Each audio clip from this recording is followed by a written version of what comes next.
This is in the house of the Lord, and nobody will tell him to get out. Hi lovelies, welcome back to my channel. If you're new here, my name is Belinda's channel. Thank you so much for all the love and support. To my returning subscribers, to those people that share my videos, leave commentaries, and also educate each and every one of us, you guys are the real MVP. So lovelies, I came across these stitches on my For You and I thought to share where these Pankala people were actually seen doing the most, using the house of the Lord as a shield to keep on doing so many atrocities that keep, making people to question what Christianity is all about. Lovelies, I was able to put up some stitches for one of my favorite TikToker, Thomas, and some of other stitches I was able to also put it up here. Please leave me your own thought in the comment section. Please do not forget that we do not support any form of bullying and harassment. We are just here for educational and informative purposes. Alright lovelies, you all just need to watch out with some of these videos that are in the disguise of men of God, and let's dive into it. I need to tell you a horrific story that is going to get squashed by the algorithm. I'm not kidding. Every person I talked to this weekend, once I found this out, I asked if they knew. I'm talking friends, family, strangers I was seated next to at a restaurant, and not a single person had heard this because our local news isn't talking about it. This is 24-year-old Jonathan Peternell from here in the Indianapolis area. And last month in October of 2025, Jonathan was arrested and faces multiple felony charges for possession of C-SPAN. Fitchers Police Department released a statement on behalf of the task force that arrested him. And it said that a search warrant was conducted on his residence where further evidence was located showing that he possessed over 200 files of child sexual abuse material. Some of this included sadomasochistic child abuse, children that appeared to be drugged or intoxicated while being abused, violent child molestation, and photorealistic AI-generated photos of nude pregnant toddlers. According to 24 Site News, he also was in possession of 50 pictures and videos of his mother and father, either naked or performing sex acts. And this is who his father is.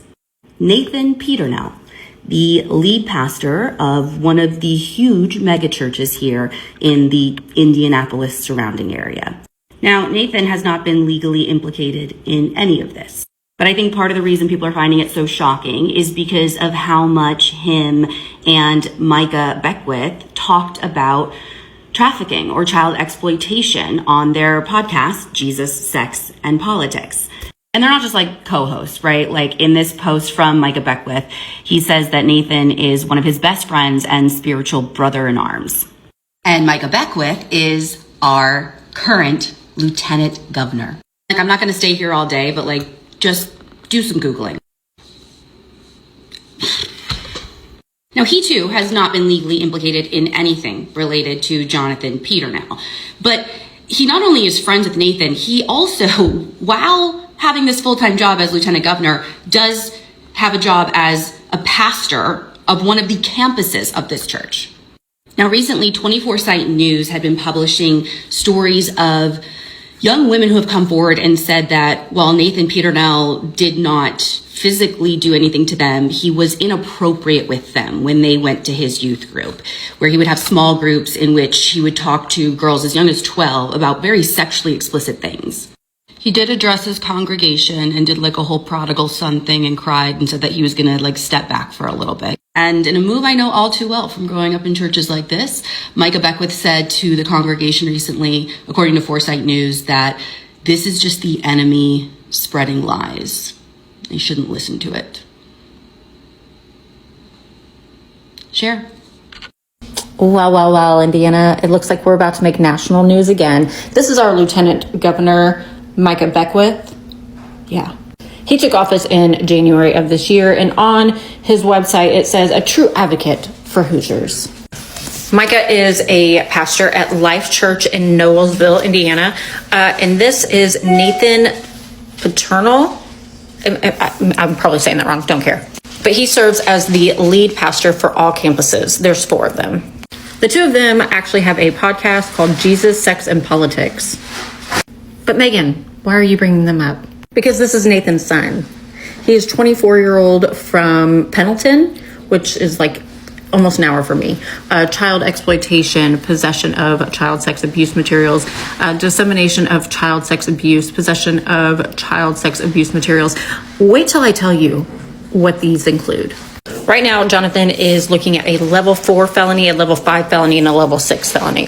Jonathan was actually arrested October 20th, and it's just now blowing up. Now, I remember seeing this first happen, and I hadn't heard anything else, so I didn't really go into depth about it. But the details of what he had is why it's coming out. Over 200 files of CSAM. These included where the children were drugged or intoxicated while being abused, violent child molesters, photorealistic AI images of nude pregnant toddlers. There were at least 50 images of his parents either naked or performing sex acts. It does look like on the 20th of this month, there was a pretrial conference, and he will go to court on January 16th, 2016. And you best believe I'm going to be all over this. Micah, what do you have to say? We're doing the work of an evangelist because we're Christians, aside from Christian nationalism. So we're working towards those things. We'd love to see revival. We pray for revival. We're working as churchmen toward revival in our individual lives as husbands and fathers and evangelists and pastors and all those ways. But we don't believe that we have to wait for revival to happen first before America or any other country, for that matter, could be Christianized, because we're Christians, aside from Christian nationalism. This gentleman right here represents everything that is wrong with Christianity in America today. Everything. This is in the house of the Lord, and nobody will tell him to get out. No one will tell him to get out. It is him, his movement, his church, and everything that he's teaching and telling people leads to Christian nationalism. I know that hurts. I don't care. If Christianity is ever going to be respected in the United States, it is time to call these things out. It is. Not just time, but long past time to call these things out. You see, it is people like this that think Christian nationalism is a good thing. But what comes with Christian nationalism? Okay, it's got something for everyone. For black people, you have to act and think a certain way to even be respected in their church. And this isn't just me saying that. They said it. Black culture, whatever that means. Violence and crime and things of that nature. In other words, we are beasts that must be tamed with the firm hand of Christian nationalism. If you're a Jewish person, you know what they have for you? Convert or die. Convert or die. Do what we tell you to do based on our misinterpretations of the Bible, or suffer the wrath of the God they worship. If you're a Muslim, your religion is a lie. Allah does not exist, and Muhammad is every sort of thing possible. You have a demonic religion, according to them. According to them. If you're an immigrant, there is no taking care of the immigrant. No, there is border policy and get out, and you bring crime and drugs.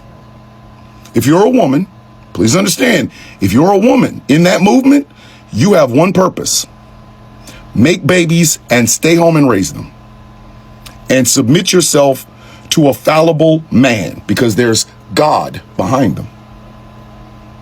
LGBTQIA+, do I even need to really tell y'all what they think? Stoning you to death? That's not off the table. Your sinful nature and abomination and things of that nature. You see, this movement is what is going to inevitably become of MAGA. And since nobody wants to say it, I might as well. Since our media is going to pretend like this is a movement and not what it actually is, fascism with the Bible next to it, I guess I'll have to do it. That, ladies and gentlemen, is the painful conversation that the church is going to have in order for it to ever have the respect that it deserves. You see, again, faith, to me, beautiful thing. Spirituality, beautiful thing. Religion is a Ponzi scheme.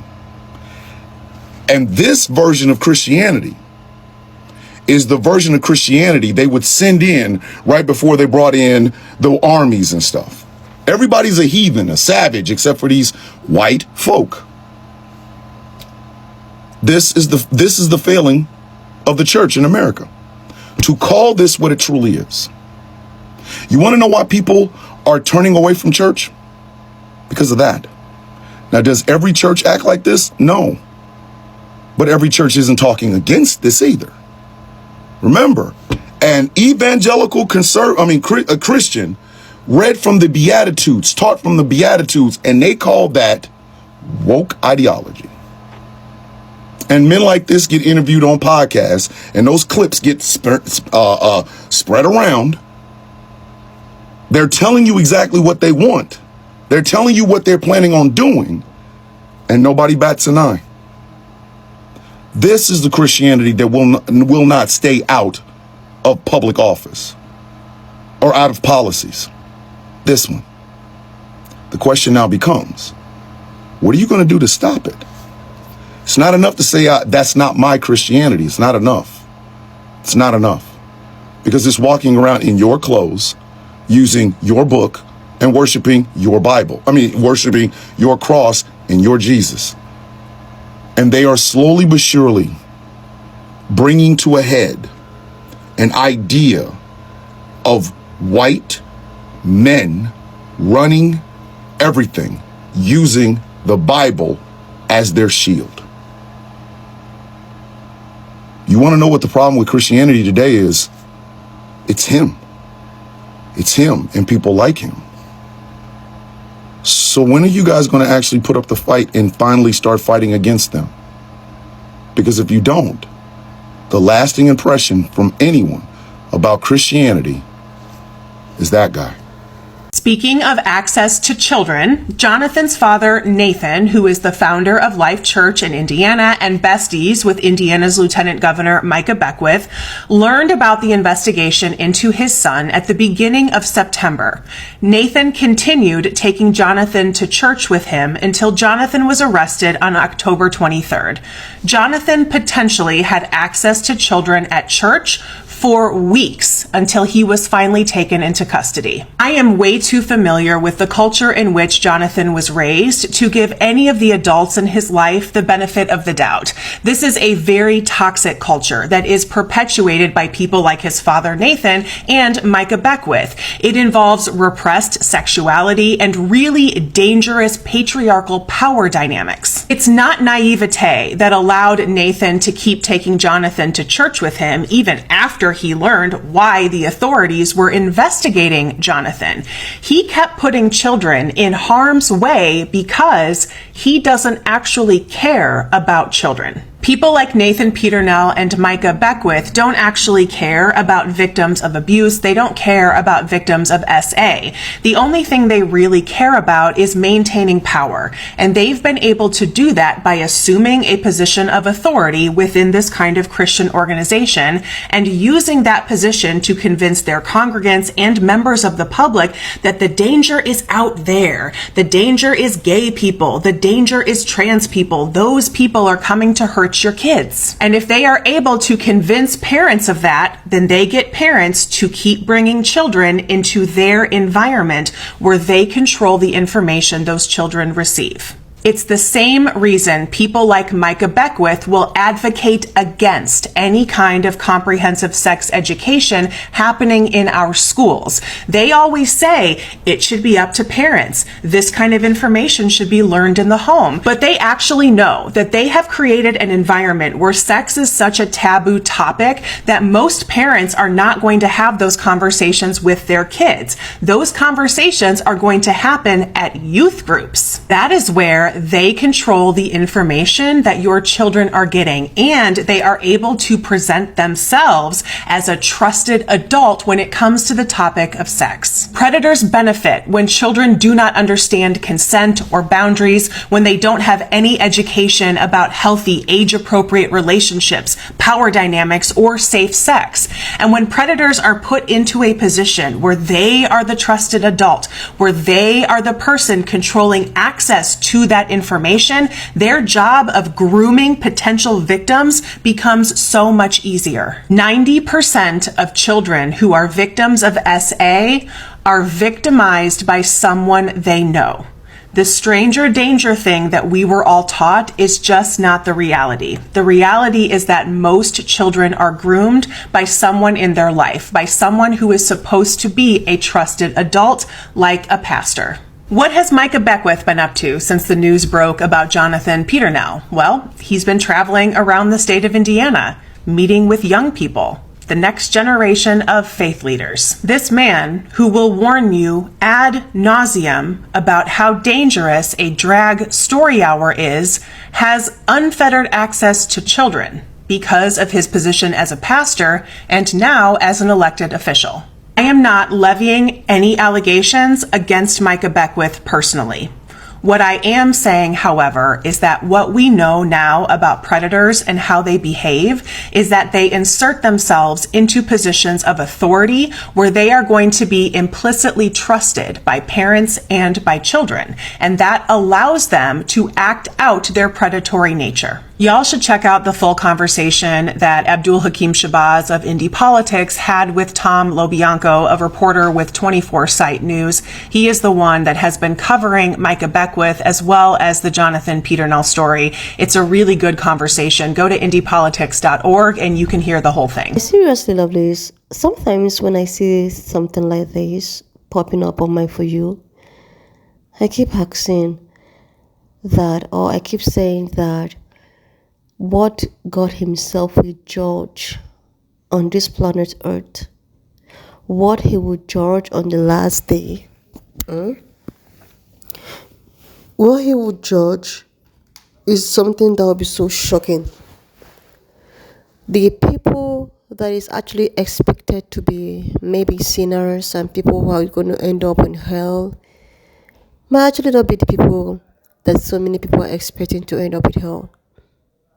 You know, it might be people who always stand on those pulpits to preach the word of God, but in the dark places, there are so many things happening. You know, since the incident of a Bangalore woman, I think she's a Bangalore woman, had she decided to do this social experiment, pretending that she is a mother who actually needed baby food, and she decided to call some of these churches to try them. And the thing is that it happened that these churches declined, and some other church accepted, but it has to take about 40 plus church for one church to accept to help, even though they had a crying baby, right? That was when they have to help. But what am I saying? What I'm saying is that there is another brother that made the same that actually did the same experiment, but this time around he didn't call church. He decided to go to the hood. You know, most of these people that sell DRUGS, he decided to go to this place with the same experiment. And these people contributed. The people who were supposed to be sinners, who were expected to go to hell, right? Whom their places are in hell. We are actually the people who came to the aid of a crying baby who needed a baby food. What does this has to tell you? The same people who stands on the pulpit to preach are the same people who keep on chasing away homeless people who are probably looking for a shelter. I think I stitched a video about that as well. The same people who are found to be PDF files, the same people who are found to do all of those things. And do you know the most important thing about this whole thing is that the people who the society have seen to be the best of the best, the people who never do anything wrong, the perfect people, they are often the people who are so guilty of such an art. What kind of what kind of, how are they even raising their offspring? What is it that your offspring have seen you doing that will warrant your offspring to indulge in this kind of act? Sometimes I keep saying that energy that some of these racist punk little women have to come for black people, why not they just channel the same energy on how they raise their offspring? Because at the end of the day, they are the ones who are known for some of this dubious character. They are the ones that is known for pew-pews in school. I am not disputing the fact that other people, but the vast majority of pew-pew in school is recorded that they are in the highest number, right? They are the ones whom is very, very ready to honor life all of their family because they think that they failed their family. They are the same ones in high group of number of PDF files. They are the ones in the Epstein file list. They are the ones. This is all how it started. This is how it all started. Before you know it, this man has grown to be something dangerous in the society. This person has grown to be a plug in the society. But no, they won't talk about this. Anyway, lovelies, please save yourself, watch your surroundings, and be careful about people like this. Know your friends and the friends of your offspring. Leave me your own thought in the comment section, and I will see you, lovelies, when I upload the next one. Share, and I will see you, lovelies, when I upload the next one.